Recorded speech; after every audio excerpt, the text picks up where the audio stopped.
Alright YouTube, welcome back. This is going to be part of an update I do on the 110. I've been doing a lot of prepping and stuff. The tank's not running yet, but I've decided that, I really don't want to rush it. So I'm trying to get all my ducks in a row before I actually get it going. But what I've done here is I found a cheap, crappy 55-gallon on Craigslist.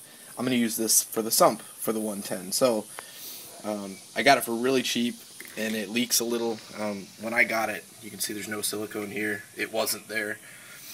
This corner I've already pulled myself, and then this I'm pulling now.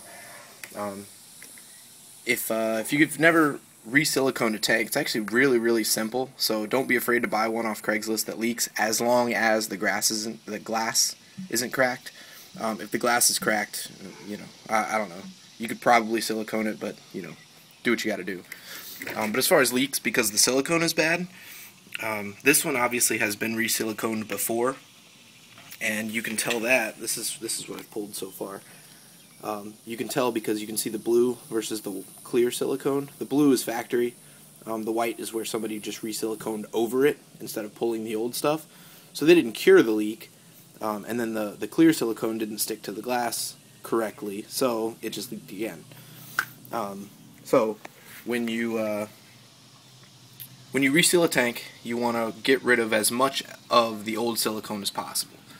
So even these little bits, let's see if I can get this here, even these little bits that are in the corner, I'm going to get rid of before I re-silicone this thing.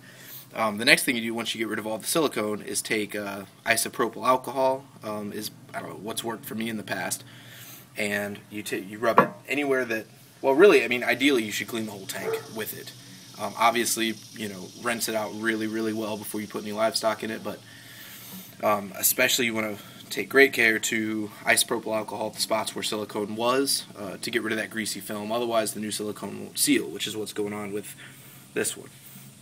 So what I've done, I don't have a nice scraper or anything. I just use a vice grip with a razor blade on it.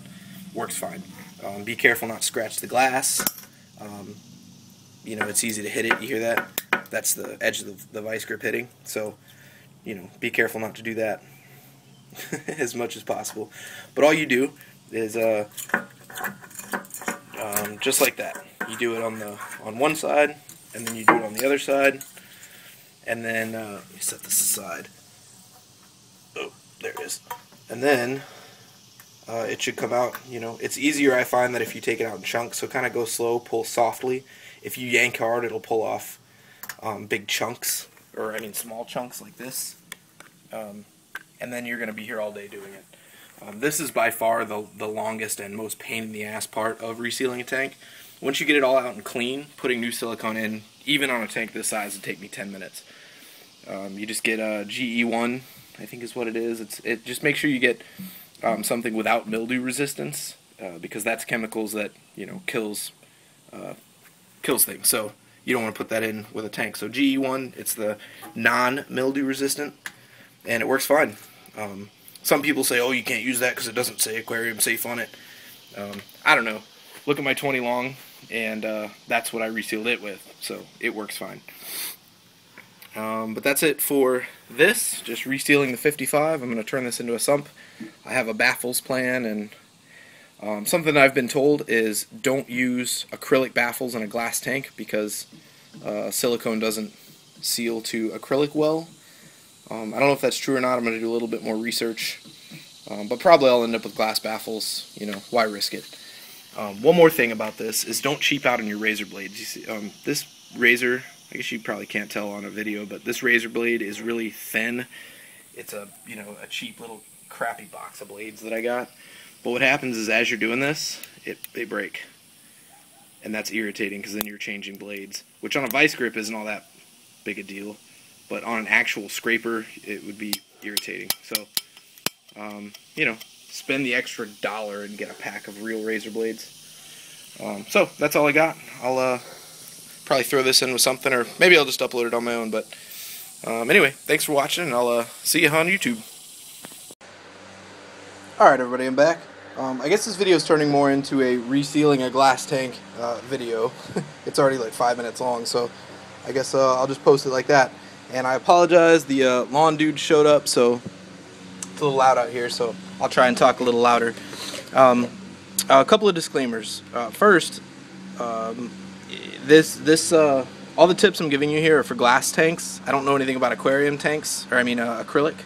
So, you know, if you're doing acrylic, I don't know, get your information somewhere else. I don't know anything about messing with acrylic.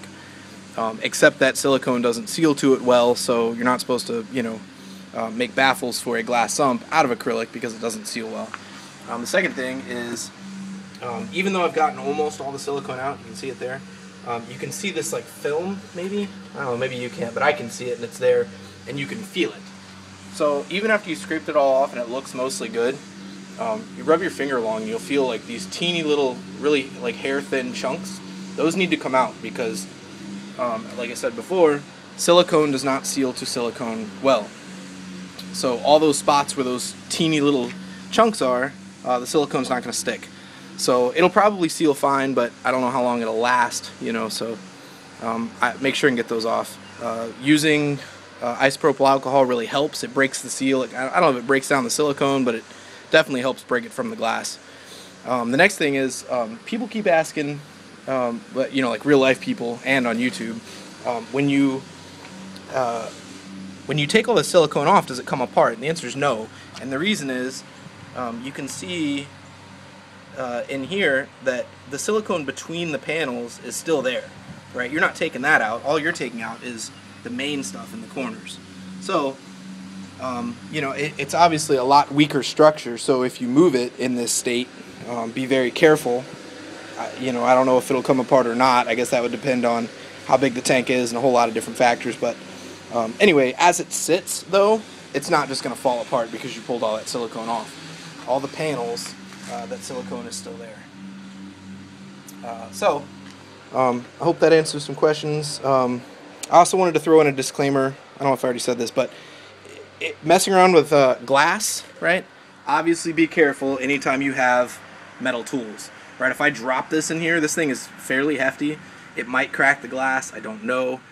Also, I'm using a metal, you know, a steel razor blade, so if you catch it with a corner, you're going to put scratches in the glass. And I don't really care about this because it's going to end up being a sump anyway. You know, nobody's going to see it, so I'm not going to put too much energy into keeping it pristine.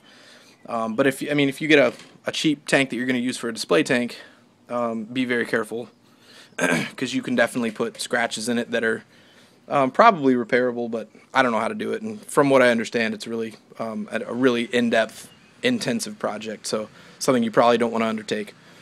But I don't know, maybe you love that kind of stuff. So anyway, that's all I got. Next video, hopefully I'll be showing putting in the baffles, and I'll talk a little bit about my design there. There's tons and tons of videos on YouTube about it already, but I'll probably throw in my 2 cents worth.